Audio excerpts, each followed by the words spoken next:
গণঅভ্যুত্থানে ক্ষমতাচ্যুত শেখ হাসিনা ও তার পরিবারের বিরুদ্ধে করা দুর্নীতি মামলার কয়েকটি নভেম্বরের মধ্যে রায়ের আশা করছে দুর্নীতি দমন কমিশন। বুধবার এমন তথ্য দেন দুদক চেয়ারম্যান। বলেন, হাইকোর্টের আদেশে আটকে যাওয়া টিউলিপ সিদ্দিকের মামলাও সচল করতে উদ্যোগ নিয়েছেন তারা।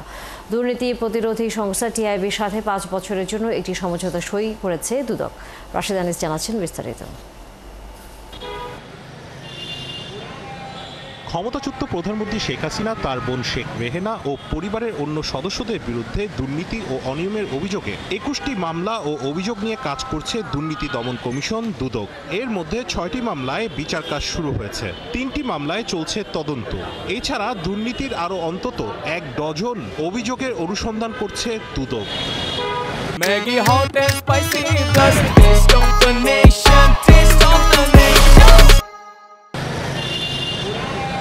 পূর্বাচল নতুন শহর প্রকল্পে ক্ষমতার অপব্যবহার ও দুর্নীতি করে 60 কাঠার 6টি প্লট বরাদ্দ নেওয়ার অভিযোগে শেখ হাসিনা, শেখ রেহেনা ও পরিবারের অন্য সদস্য ছাড়াও সরকারের 14 কর্মকর্তার বিরুদ্ধে 6টি মামলায় সাক্ষ্য গ্রহণ চলছে। এসব মামলায় হাসিনা, রেহেনা ছাড়াও সজীব ওয়াজেদ জয়, রাদওয়ান মুজিব সিদ্দিক, টিউলিপ সিদ্দিক, পুতুল ও আজমিনা সিদ্দিক সহ অন্যদের আসামি করা হয়েছে। দুদক চেয়ারম্যানের আশা, কোনো মামলায় নভেম্বরের মধ্যেই বিচারিক আদালতের রায় আসতে পারে। সাবেক প্রধানমন্ত্রী এবং তার পরিবারবর্গ নিয়ে যে মামলা, সেই মামলার আমাদের 6টা মামলা চলমান অবস্থায় আছে এবং আমরা আশা করছি সাক্ষ্য গ্রহণ শেষে অক্টোবর শেষ দিকে কিংবা নভেম্বরের প্রথম দিকে আদালত যেটাই বিবেচনাযোগ্য মনে করেন সেরকম রায় এসে যাবে বলে আমাদের প্রত্যাশা। এদিকে 5 বছরের জন্য পঞ্চমবারের মতো ট্রান্সপারেন্সি ইন্টারন্যাশনাল বাংলাদেশ টিআইবির সাথে সমঝোতা স্মারক সই করেছে দুদক। বুধবার সংস্থাটির মহাপরিচালক আক্তার হোসেন এবং টিআইবির নির্বাহী পরিচালক ইফতেখারুজ্জামান এই চুক্তিতে স্বাক্ষর করেন। পরে গণমাধ্যমের মুখোমুখি হন দুই সংস্থার প্রধান। যে 47টি সুপারিশ এবং সেগুলো যদি বাস্তবায়িত হয় তাহলে অবশ্যই বাংলাদেশের দুর্নীতি দমন কমিশন একটি আদর্শ দুর্নীতি দমন কমিশন হিসাবে প্রতিষ্ঠিত হতে পারবে, সেই সুযোগটা সৃষ্টি হবে বলে আমরা মনে করি।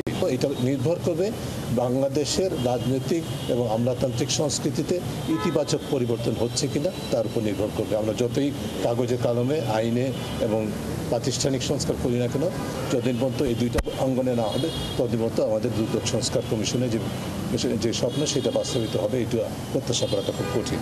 হাইকোর্টের আদেশে আটকে যাওয়া টিউলিপ সিদ্দিকের ফ্ল্যাট জালিয়াতির মামলা সচল করতে উদ্যোগের কথাও জানান সংস্থাটির চেয়ারম্যান। এই মামলাটার একটা নিষ্পত্তি হোক, আপনারা যেমন চান আমরাও সেটা চাই। রাশেদ আনিস, 71, ঢাকা।